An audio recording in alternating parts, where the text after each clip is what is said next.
পরিবার প্রবাসীর কাছে এটা শুধু সম্পর্ক না, এটা একটা ইমোশনের নাম। কেন বলছি জানেন? প্রবাসী জীবনে পরিবার মানে ভরসা, শক্তি আর ভালোবাসার এক অনন্য উৎস।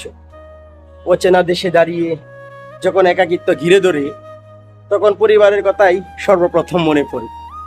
একটা ফোন কল, ভিডিও কল, সন্তানের হাসি কিংবা মায়ের আশীর্বাদের কণ্ঠস্বর, সবই হয়ে ওঠে নতুন দিনের প্রেরণা। টাকা পয়সা উপার্জন নয়, আসল লড়াইটা পরিবারের জন্য, ভালো কিছু করার। এই প্রবাসীর কাছে পরিবার মানেই আবেগ, মানে বেঁচে থাকার সবচেয়ে বড় কারণ।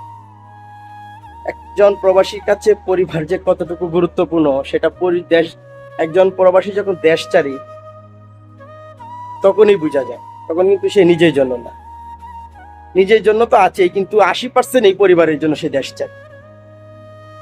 সকল প্রবাসীকে আল্লাহ